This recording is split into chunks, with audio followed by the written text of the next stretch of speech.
महंगा तेल है, खाली हो रही कढ़ाई, रोजगार जा रहा है और जनता का जेब हो रहा है खाली। नमस्कार, साल के अंत में मैं एक बार फिर आपके समक्ष हाजिर हुआ हूँ। आपके समक्ष हाजिर इसलिए हुआ हूँ कि आज 2021 कुछ ही दिनों बाद बीतने वाला है, ख़त्म होने वाला है। ये एक गुजरा हुआ कल हो जाएगा।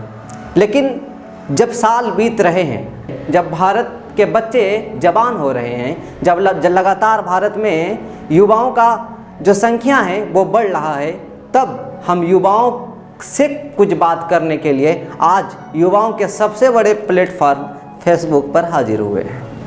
हम हाजिर इसलिए हुए हैं कि आज जो सरकार सत्ता चला रही है 7 सालों से, अगर हम देखें तो इन सरकारों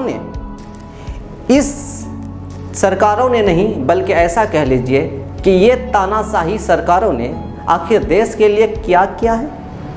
क्या आपको नहीं लगता कि इन्होंने सिर्फ इतना किया कि 1 साल 14 दिन किसानों को दिल्ली की सड़कों पर बैठाकर 700 से ज़्यादा किसानों को मौत के घाट उतारने का काम किया?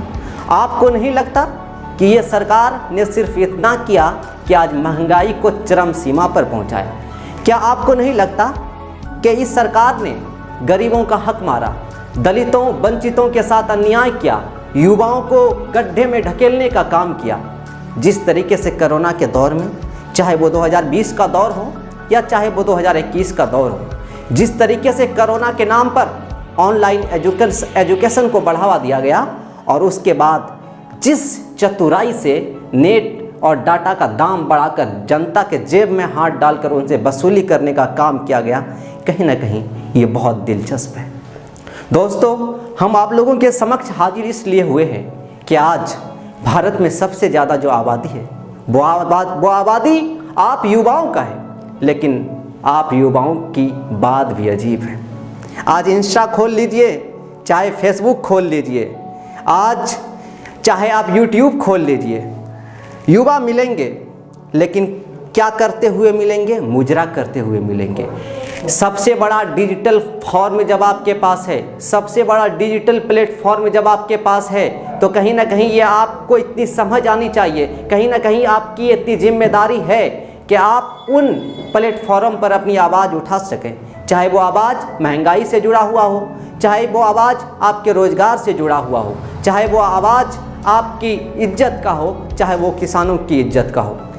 देश में तमाम चीज़ें सही हो सकती हैं, चाहे वो बेरोजगारी हो, चाहे वो महंगाई हो, या फिर चाहे और भी तमाम समस्या जो कहीं ना कहीं देश को एक दलदल में ढकेलने का काम कर रही है, वो तमाम चीज़ें खत्म हो सकती है।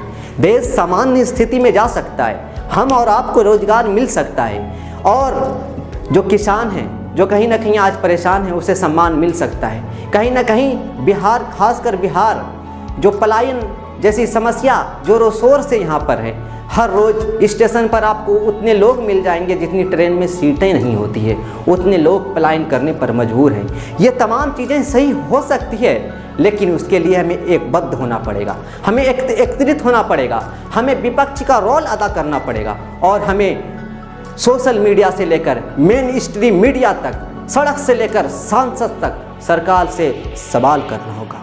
सवाल ये करना होगा कि आप सत्ता में तो आए थे, हर साल युवाओं को रोजगार देंगे, हम महंगाई कम करेंगे, रसोई गैस का दाम कम करेंगे, हम तेल का दाम कम करेंगे, हम प्याज का दाम कम करेंगे। लेकिन आज स्थिति क्या है? कहीं ना कहीं स्थिति हमारे सामने है, हमारी आंखों से स्थिति ओझल नहीं है। जो लोग इस सरकार को सपोर्ट कर रहे हैं, वो तमाम लोग भी जब रात को सोचते होंगे ना, तो अपने दिल पे हाथ रख के एक बार ज़रूर सोचते होंगे, उनके दिमाग में एक बात ज़रूर आता होगा, कहीं ना कहीं देश की स्थिति खराब हुई है।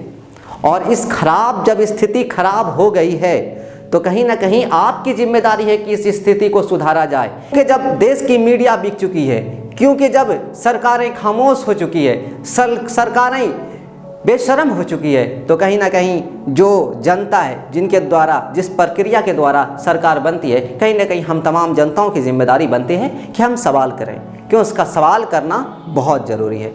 तो दोस्तों, एक बार फिर से आप लोगों से हम अपील करना चाहेंगे कि निकलो बंद मकानों से, जंग लड़ो बेईमानों से, क्योंकि जब आप जगिएगा नहीं, जब आप सरकार से सवाल नहीं कीजिएगा तो आने वाली पीढ़ी आपसे सवाल करेगी।